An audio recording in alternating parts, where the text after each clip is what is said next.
of, and maybe you're with me. Yeah, that's a problem. We're just out of it. No, I haven't, but we're about to find out about it. Christy Myers joins us live to tell us more about this music sensation known as Morrissey. And Christy, I gather there are an awful lot of folks out there who know who he is.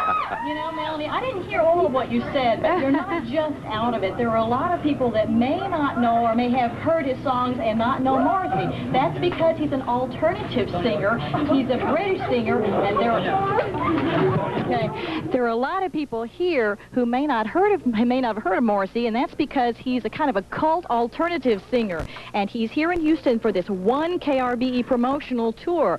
So that is why his fans are so desperate to see him. Morrissey, Morrissey, Morrissey, Morrissey, Morrissey.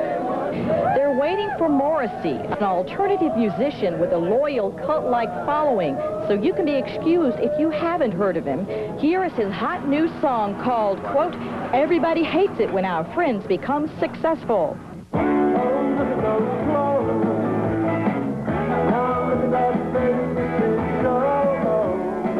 To these teens, waiting for an autograph was worth standing in line for more than 30 hours in some cases.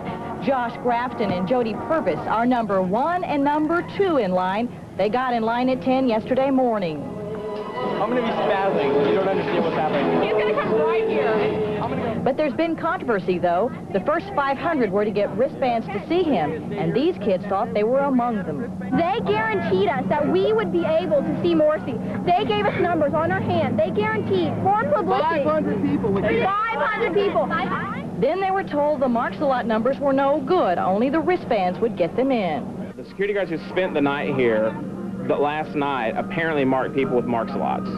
But all was forgotten when he arrived. There he was, and there was Josh in line, number 1, with his flowers. 29 hours. 29 hours. And was it worth it? It is so worth it. I can't breathe. I just can't breathe right now. You think so? You think you'll live? I'll live. I met him finally. You hugged him. I hugged Morrissey.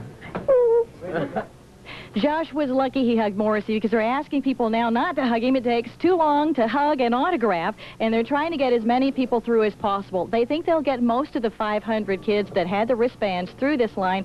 Next time he comes back, it will be for a concert in October, so those that were disappointed today, hopefully they'll be able to buy a ticket and see him in person in October. Reporting live, this is Christy Myers, 13 Eyewitness News.